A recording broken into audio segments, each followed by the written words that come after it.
yoxolo.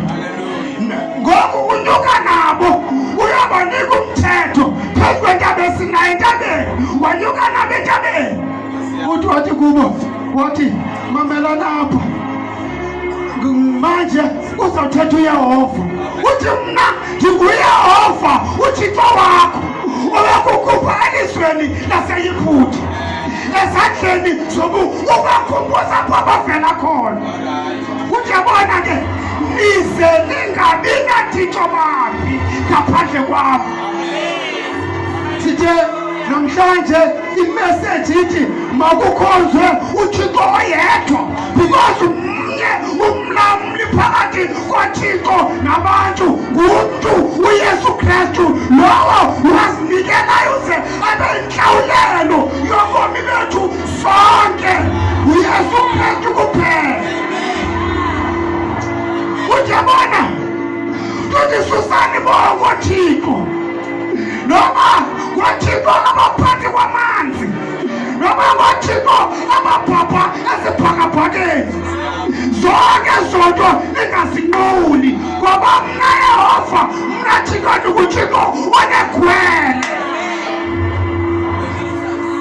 Mayibonke inkosi. uThixo abazalwane unogwele.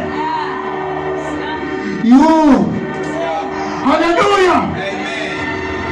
Uthi mna akathaba, akathi abafundisi, akathi omongameli, akathi oprofesa, kodwa uthi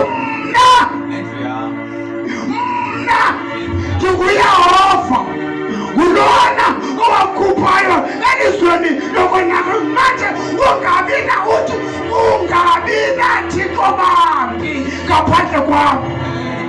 Nobakho ugodukile uyaphe Mthatha, malibongwe igama lenkosi, ufike engakhonzwa uYesu because wedwa, kodwa sukhonza abanye oThixo.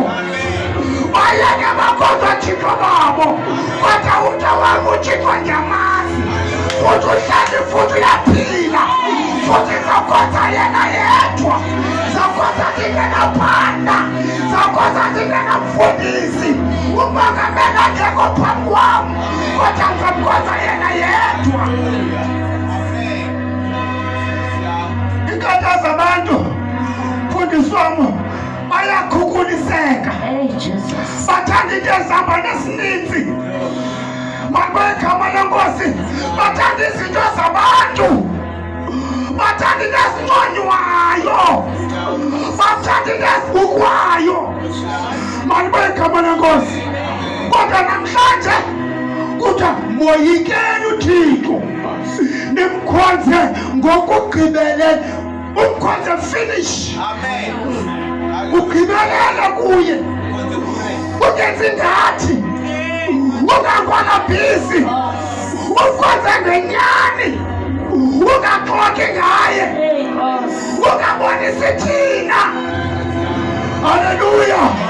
Ungabonisi umama umfundisi, uba bantu khona everyday kodweni, kodwa umkhonze ngenyaniso. Ungenzela abantu, kodwa kuthiwa susa aboThixo bokwenzela abantu. Ingxaki ubanjwa nguThixo, wafuna ukwenzela abantu, wafuna ubona ngabantu. Susa. Haleluya. Haleluya. Haleluya. Ithi kodwa mna nendlu yam, ithi mna ndizamkhonza. Ayithi mna nomfundisi, mna nobishop, uthi kodwa mna ndizamkhonza ngenene nangenyaniso. Bangapha abantu abamkhonza ngenene nangenyaniso uThixo. Noma sithethi siyeva, noma siva siyabona.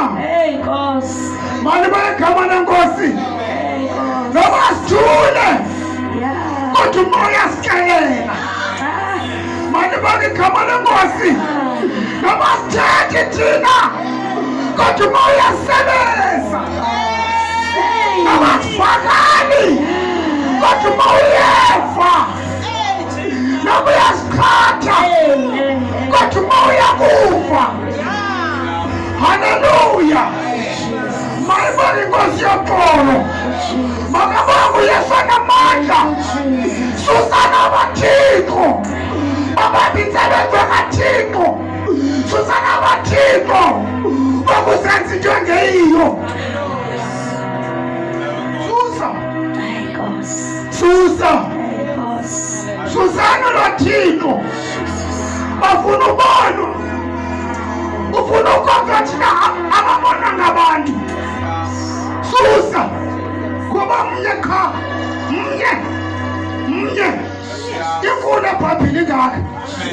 Baninzi pha oFilimoni, oFilipi, oJohane, oPetrosi, bonke oMoses, kodwa tuthe ukuthi mnye qha mnye owazinikela abenhlawulelo yobomi bethu uYesu, umuntu onguYesu Kristu.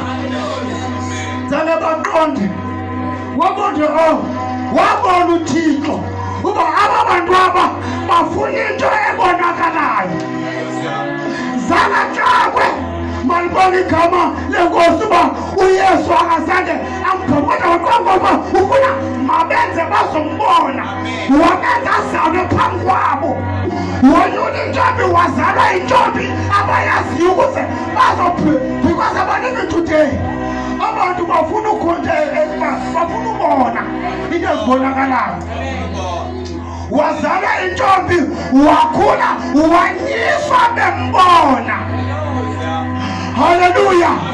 Wazalelwa emgqubeni bebona abantu. Ngoba yona uzisa abantu mabakholwa abantu uThixo ukhona uyaphila abantu abakholwa sebebona. Haleluya. Malibona igama lenkosi. Uthi Susani-ke ngoThixo abebekhonzwa ngoyihlobeni uphesha komlambo iJordani. Namhlanje basekhona abaya babekhonza basekhona kodwa kuthiwa Susa khonza uThixo wakho yedwa. Hlala kuYesu namandla mkhonze yena yedwa. Haleluya.